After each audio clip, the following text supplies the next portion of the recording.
If I were the devil,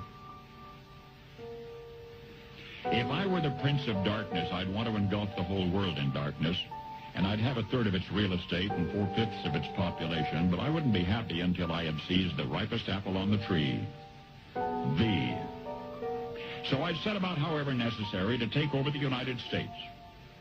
I'd subvert the churches first. I'd begin with a campaign of whispers. With the wisdom of the serpent, I would whisper to you as I whispered to Eve, do as you please. To the young, I would whisper that the Bible is a myth. I would convince them that man created God instead of the other way around. I would confide that what's bad is good and what's good is square.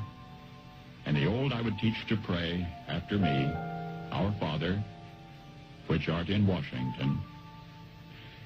And then I'd get organized. I'd educate authors in how to make lurid literature exciting so that anything else would appear dull and uninteresting. I'd threaten TV with dirtier movies and vice versa. I'd peddle narcotics to whom I could. I'd sell alcohol to ladies and gentlemen of distinction. I'd tranquilize the rest with pills.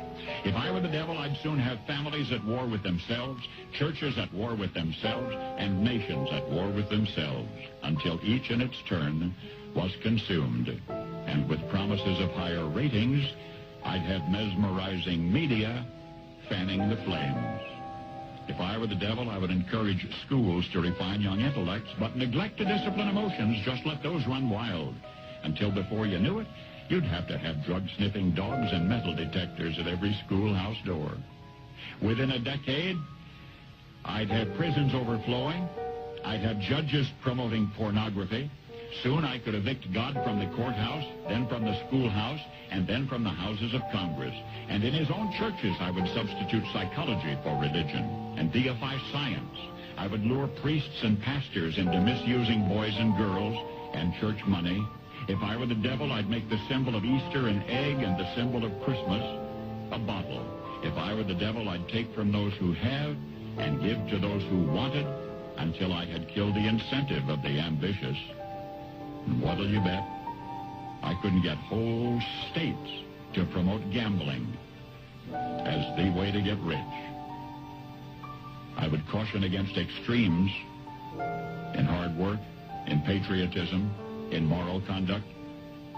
I would convince the young that marriage is old-fashioned, that swinging is more fun, that what you see on TV is the way to be.